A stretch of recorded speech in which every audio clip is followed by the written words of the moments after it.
হ্যাঁ, আমার ভক্তরা বেশি আমার ক্লিনিকে আসে, বাংলাদেশে যখন থাকি বা দুবাইতে থাকি কদবেল নিয়ে আসে।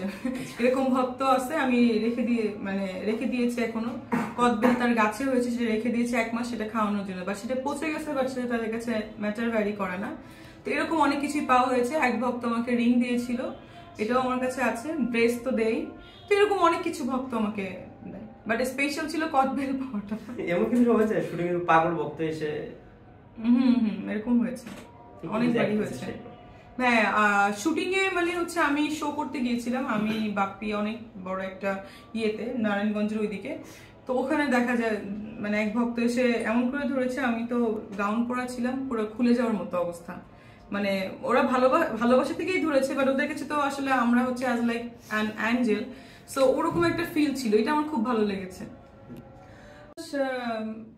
আমি অবশ্যই রোজা রাখবো এবং চেষ্টা করবো 5 ওয়াক্ত নামাজ পড়ার, এটাই। কারণ রমজান আসলে বছরে একবারই আসে, সিয়াম সাধনার মাস, সবাইকে রোজা রাখা উচিত যারা মুসলিম আছেন, এটাই। আল্লাহকে সবচেয়ে কাছে পাওয়ার এই একটাই মাস। রেগুলার নামাজ পড়া হয় নাকি? অবশ্যই আমি রেগুলার নামাজ পড়ি, সেটা দেখা যায় সব ওয়াক্ত না পড়লেও অফকোর্স ঈশা এবং তাহাজ্জুদের নামাজ আমার পড়া হয়।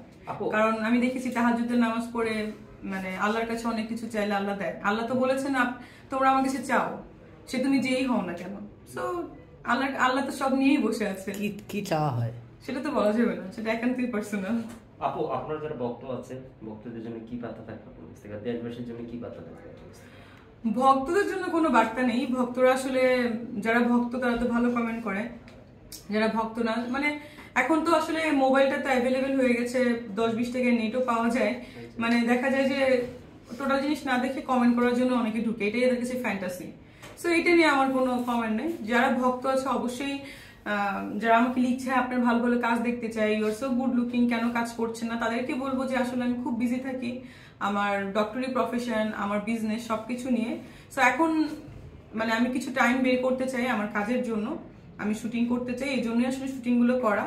আরো 3টা আছে, করে দেন আবার একটু রিল্যাক্সে চলে যাবো। দুনিয়াপুর সাথে আমার সবসময় কথা হয়, বাড়ির সবাই কাছে, আসলে ওনাদের নিয়ে আমি কোনো কমেন্ট করতে চাচ্ছি না।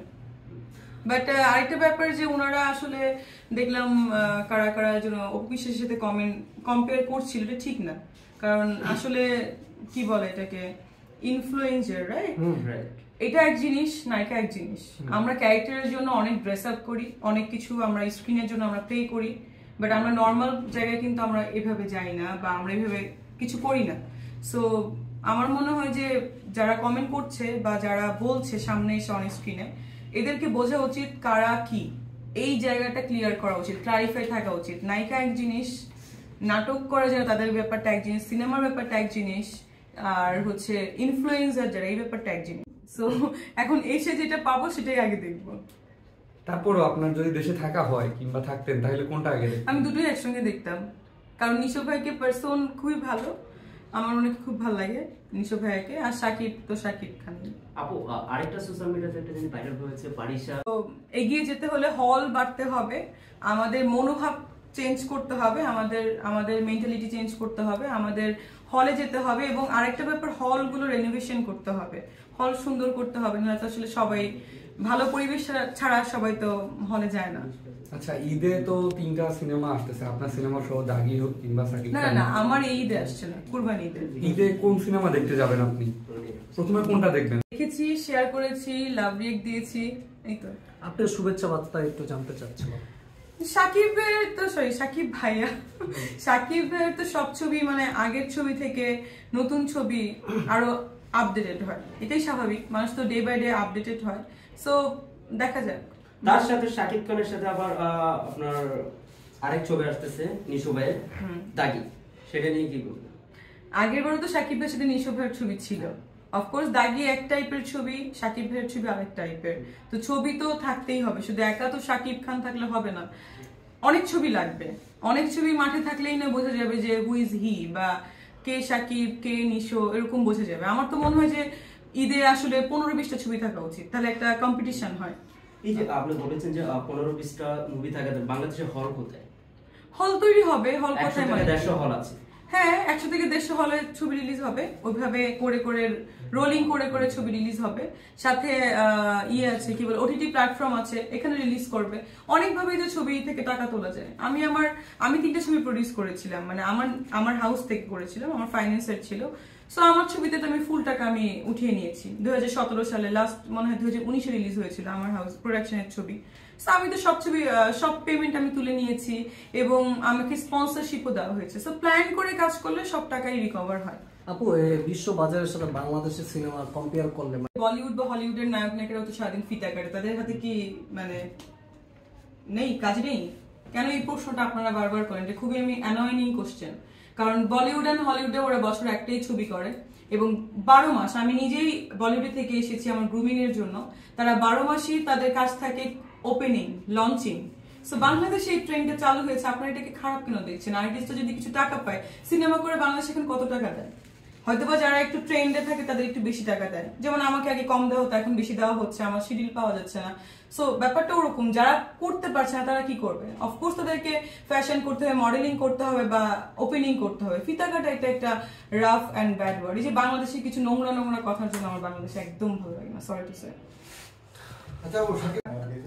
ইদানিং দেখা যাচ্ছে যে ডক্টররা টিকটক করছে, এই বিষয়টা কি স্বাস্থ্যকর নাকি আপনার? আমি টিকটকের মধ্যে নাই। আমার টিকটকের একটা অ্যাকাউন্ট আমি 2 সপ্তাহ আগে মানে বাংলাদেশে এসে ওপেন করেছিলাম। অলরেডি 2 লাখ প্লাস ফলোয়ার্স হয়ে গেছে। সো আমি জাস্ট আমার এই যে কাজের কিছু রিলস দেই বা কোনো একটা ছবি টবি থাকলে এগুলো দিই। আমার টিকটক পছন্দ না। ডক্টররা দেখা যাচ্ছে বইও লিখতেছে, আপনার লেখা স্বপ্ন? আমি এখনো ওই লেভেলের কিছু হইনি যে আমি এখন বই লিখবো, যখন হব তখন লিখবো। আপু নায়িকারা এখন ইদানিং দেখতে পাচ্ছি পিতা কাটা নিয়ে ব্যস্ত, ওনারা বলা যাবে না, আমার অনেক পরিচিত আছে এই ব্যাপারে। মানে ওইটা যদি একটু অ্যানাউন্সটা দেন যে আসলে কি ঘটনা, কি দুবাই হবে না বাংলাদেশে? আপনি আপনার মতন করেই বলেন। খান একবার প্রশ্ন করছেন দুবাই শেখ, একবার করছেন অন্য হিরো আছে কিনা, ছবি দেখে বলছেন কে ক্লিক করছে, তো এটা বলা যাবে না। আপনারা প্রশ্ন করছেন, আপনারা বের করবেন। তাহলে উত্তরটা আপনি দিলেই তো হয়ে যাচ্ছে, আমরা বলবো না। আর্টিস্টদের সবচেয়ে সাসপেন্স থাকা উচিত। তো তাহলে কি আমরা ধরে নেব দুবাই কোনো কেউ আছে বা এরকম ধরনের কোনো বিষয়? এখন যদি আপনারা নিউজ করেন শাকিব খানকে না পেলে দুবাই শেখ বিয়ে করবে, তাহলে তো আর আমার কিছু বলার নাই। তাহলে তার মানে কি আপনি ধরেই নিচ্ছেন তাহলে এরকম? না, আমি কিছু ধরে নিই। সবকিছুই ভালো লাগে, স্পেশালি মানে লাইক অনেক রাতেও ঘোরা যায় কমফোর্টেবল ভাবে। ওই যে আপনি যে সিকিউরিটির প্রশ্নটা করছিলেন, খুব ভালো সিকিউরিটি আছে, খুব ভালো মেনটেন করা যায়। আমি রাত 4টার সময় রাস্তা থেকে হেঁটে হেঁটে আসি, অনেক কিছু পড়া থেকে গহনা, মোবাইল। আর এখন যেহেতু বাংলাদেশের সিকিউরিটি খারাপ, আমি একটা মোবাইল নিয়ে বের হয়েছি, কোনো গোল্ড টোল্ড পরে আসিনি। সো এই জিনিসটা ভয় পেয়ে যায় না। সো এই জিনিসটা এখানে সবচেয়ে বেটার। আর খাওয়া তো এখানে সবই ন্যাচারাল, বাট আমি যে খাবারগুলো খাই ভেজিটেবল, এটা খুবই মানে আমি যে খাবারগুলো খাই ভেজিটেবল, এটা মানে দুবাইতে অত অ্যাভেলেবেল না, বাট এখন আবার তৈরি হচ্ছে। তো আমার এই জন্য মনে হয় একটা নিউজ ছিল যে আমি হারভেস্টিং করতে চাই। আমি ইউরোপের কোন একটা জায়গায় চলে যাব, যে আমি চাষাবাদ করবো।